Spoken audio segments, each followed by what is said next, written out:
Hello and welcome to Stuff That Interests Me with me, Dominic Frisby. And today we are talking Brexit, the great issue of our times. And with me to talk about Brexit is one of the figureheads of the Brexit movement. He's a politician, he's an author, he is Dan Hannan. And I have to say, today I managed to be late for my own interview. And I want to begin by thanking Dan for his patience with my tardiness. Thank you very much, You're Dan. very welcome, Dominic. Welcome to the programme. Thank you. How's Brexit going? We'll find out soon enough how the procedure is going. We'll see whether we have an agreed deal with the EU. I still think it's overwhelmingly likely that that will happen, because I think the logic of both sides is to get a mutually beneficial outcome. You know, on the day we leave, we become the EU's biggest market. Equally, we don't want to leave in a way that causes them problems, right? We want the EU to be successful and prosperous because rich neighbours make the best customers. So I think there's a mutual interest here. But whatever the short-term stickiness, 10 years from now, we're going to look back and wonder what took us so long. It's going to be kind of, EU, were we ever in that thing? So, you know, there's often a transitional cost when something is worth doing. You move house from a little pokey flat into a nice bigger one, the move is still stressful. But when you've done it, you don't regret it. I like the narrative. I'm going to question one thing that you said there, which is that it's of mutual interest for there to be a good deal. Now, I would agree that it is mutually beneficial for the people of Europe for there to be a good deal and for the people of the UK. But that does not necessarily mean it is mutually beneficial for the EU from their point of view. Because they will see Brexit as undermining their very existence. They won't want to set any precedents that can be copied by other countries and so on. What do you, I mean, that's a harsh view of the EU. That is true of some of the people in Brussels. It's much less true of the people in the 27 national capitals who ultimately get to decide this. So, yeah, there are some theologians in Brussels who think that we've blasphemed against the doctrine of ever closer union and we need to be excommunicated, and are not terribly interested in the welfare of ordinary people. If they were, they wouldn't have launched the euro in the way that they did, and they wouldn't have stuck to it in the way that they did. But I think that is a minority opinion. It's a much easier thing to flip this around and look at it positively and say, rather than seeing Britain as setting a precedent for everyone who wants to leave, why don't you see it as the model of everyone who doesn't want to join, but who wants to have the closest possible relationship with you? And this includes, you know, the EFTA countries, the Balkan countries, Turkey, eventually Ukraine, Israel, Morocco. I mean, there are lots of countries that could join a European free trade area without wanting, or without being qualified to join, the political structures and the political union. If you flip it around and see it as building something new, surrounding the EU with a ring of friends, rather than undoing something that's already there, then it's much easier to on both sides, to see the positives. Do all 27 countries have to approve the deal, or just the majority? Actually, it's just the majority. That's the funny thing about Article 50. It's a qualified majority. So we only need vote. 14. So you need a majority, a majority of member states representing a majority of the population is how the qualified majority works now. So Germany would count for Germany's vote would count for more than Holland's. Yeah, okay. Yeah. You're an MEP. Yes. You're still not for much longer, obviously. Yeah. You're still a practicing MEP. Yeah. Practicing. I like the way you say living openly as an MEP. Yeah. I hope you've got some work lined up for next year. But what's the atmosphere like? Has it changed since Brexit? That's a really interesting question. I mean, I think it's a bit more blatant now, but the reality is that if you were a British Eurosceptic, you were always pretty much detested in the European Parliament. Some of my more Euro-enthusiastic British colleagues, I think, have been taken aback to see now openly the kind of Anglophobic undercurrent that was there all along, from which their Europhilia had up until now shielded them. I don't think this is representative of the countries of Europe. I don't think they're out to get us in, Poland or Italy or whatever. But in the institutions of Brussels, it's always been possible to say things about Britain that you would never say about any other country and be applauded in the chamber. And in a way, this What is... kind of things? Well, it's the sort of rule of procedure is that you never attack a whole country. It's fine to attack a politician from a national... Everyone gets that. It's fine to attack Theresa May or David Cameron or whatever. But Google, if you get the chance, some of, say, Guy Verhofstadt's speeches and see how often he'll say, oh, the British think they're such gentlemen, but they're not being honest about this. And look at the reaction when he does that. Inconceivable that you would say that about Sweden or Spain or Slovenia. It's a curious thing that we've chosen to submit to government by people who don't really like us very much. By which, again, I don't mean the peoples of Europe, I mean the Eurocrats. When we get a much warmer reaction on more distant continents, which we can now, of course, rejoin. We can, do something about proper global trade. We can use Brexit to revitalise the whole global commercial system. And I think in South America and Asia and Africa, there's a general sense that Brexit is an opportunity rather than a problem. I tell you what, I get a better reaction to me in America than I do in England. I'm sure. But actually, on Brexit, I suppose inevitably the further you go from Brussels, right, the more enthusiastic people get about it. And, with reason. I run the Institute for Free Trade. We launched in September. And we've had meetings in Africa, in South America. And the people at those meetings, the local entrepreneurs, are very enthusiastic about what they can now do, which they can't, which they can't do vis-à-vis the EU. There are especially on agricultural products, there are various tariff and non-tariff barriers that apply to a lot of the world. And an ambassador of a G20 country sidled up to me at the launch of the institute and said, "How do we get to the front of your queue? You're doing all these trade deals. How do we get you to focus on us?" Which I think it's so different from what you hear when you just look at the European media.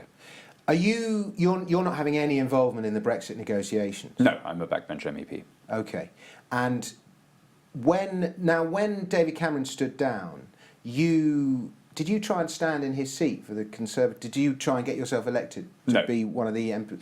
Have you got any ambition to stand as a Tory MP? Or did I just heard a story that you tried to stand and you were blocked by the party? Well, the issue of my trying to stand, as it were, never got that far because it was blocked. It was it's not blocked is the wrong word. It was done under by-election rules because it was a snap election, so they drew up short lists rather than allowing the associations to invite. So you wanted to become a Conservative MP in order to help influence the... It never actually got to whether I wanted to do it. Okay. And the honest answer is, after 20 years, there was an argument for being involved in the actual Brexit process, but after 20 years of being in the European Parliament, I think it's time to do something else. Okay, so tell me about this Institute of Free Trade. How much influence is it going to have on the world? Well, is it a think tank or what is it? It's a foundation that works very closely with British ministers. There's no point in just shouting from the sidelines. We want to be delivering. 2 years from now, we're going to have to do one of two things. We're going to have to either roll over our existing trade arrangements and then slowly get around to liberalising, or do something more like what New Zealand has done, what Australia is now doing, which is to say we are opening our markets, we're inviting the traffic and commerce of the world here, we don't see it as a threat, we want prices to fall, we recognise that the best way to stimulate our economy is to give people the opportunity to buy stuff more cheaply, which frees up more of their time to make and invent and sell other things. It's a basic free trade formula that has worked every time. If we do the latter, if we do a New Zealand or a Singapore or whatever you want to call it, the impact could be planetary. New Zealand opening its markets has been brilliant for New Zealand. They've gone 25 years without a single negative quarter. But imagine a G7 country that isn't geographically removed from everywhere else doing the same thing. There are potential benefits to everybody. But we need to win the arguments. Free trade is a counterintuitive concept. People always fret about being dependent on strangers for stuff that they can't see. Every country in every age, you can get applause for protectionist arguments. So we need to go out and win those arguments. For 45 years, we haven't even been having this discussion, right? Because we contracted it all out to Brussels. Now that we've got the control back, we need to make sure we use it to our benefit and to everybody else's. Do you think there's a danger that all the wrong decisions are going to get made and we'll go down the Corbyn route? That is a danger, yeah. If we left the EU to become not a New Zealand but a Venezuela, that would obviously be catastrophic. In fact, if we get a Corbyn government, a Chavista-type government here, frankly, the issue of being in or out of the EU becomes totally irrelevant. You're then dealing with government by somebody who regrets the outcome of the Cold War, and that's something we've never got close to in this country before. Where did you stand on Scottish independence? I was strongly in favour of having a referendum. I've been arguing that there should be one for a long time. I would have voted no in that referendum, but I would have much rather had the referendum and lost than not allowed it. I wouldn't want to live in the kind of country where you couldn't have a democratic decision for part of it to break away. Why would you have voted no? Well, I think that there is such a thing as British nationhood, that the union between Scotland and England isn't just a kind of amplified alliance. It rests on most of the criteria that in other countries denote shared nationality. We speak the same language, we sing the same songs, we watch the same TV programmes, we eat the same food and abuse alcohol in the same way and shop at the same chains and follow the same sports. The basic argument that James VI used in his first speech to the English House of Commons when he became king of both places. Hath not God first united these kingdoms, both in language and religion and similitude of manners? And, together we've achieved some pretty good things.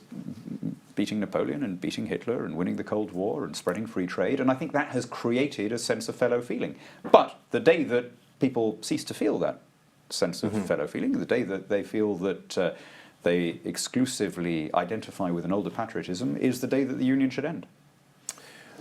I'm not disputing that there's fellow feeling, but there's also separate nationality, separate identity, and if you follow your Singapore, New Zealand, free trade, small state argument, you could argue that the same could apply to Scotland. Well, and it would be better. I believe very strongly in self-determination, right? But self-determination is not synonymous with secession. People can self-determine to remain part of another unit.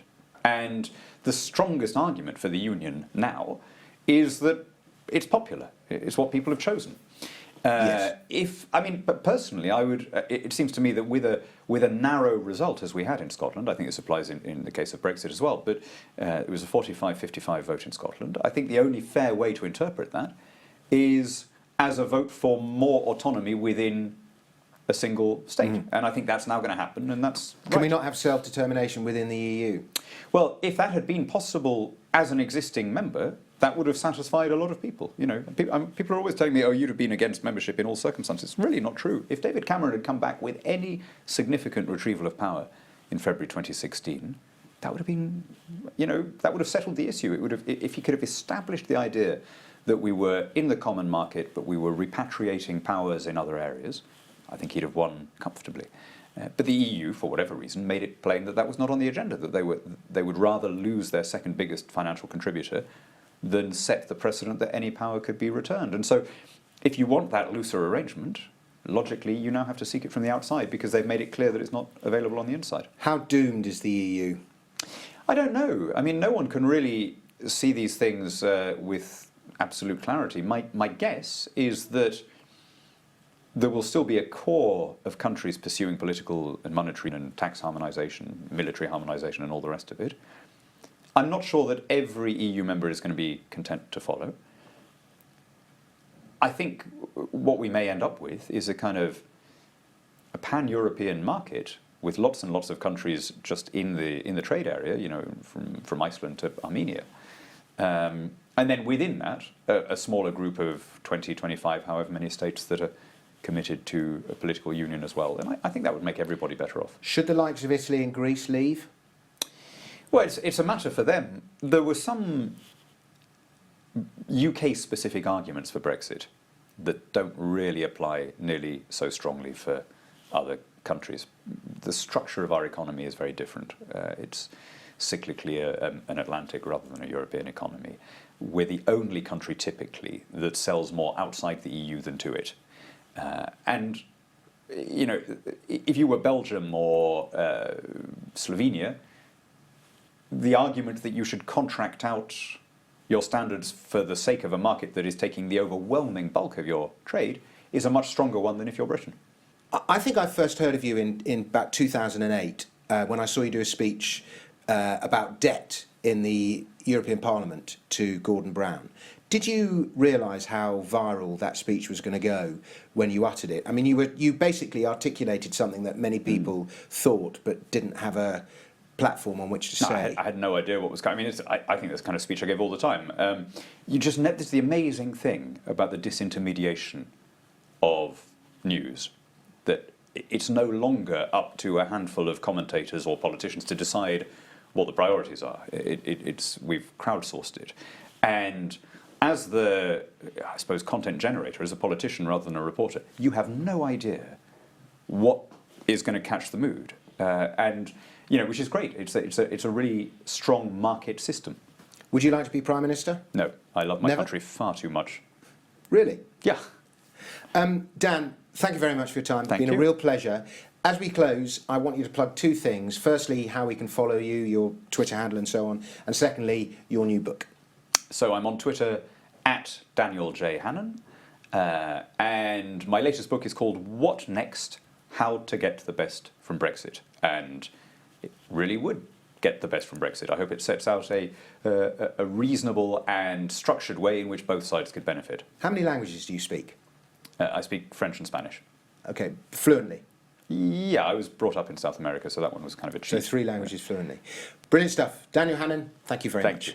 That is the last stuff that interests me that we're going to do this year before Christmas. We'll start again in the new year, probably on a fortnightly basis. If you like the show, please share it with a friend. Please rate us. Please review us. Please do all the things that you're supposed to do.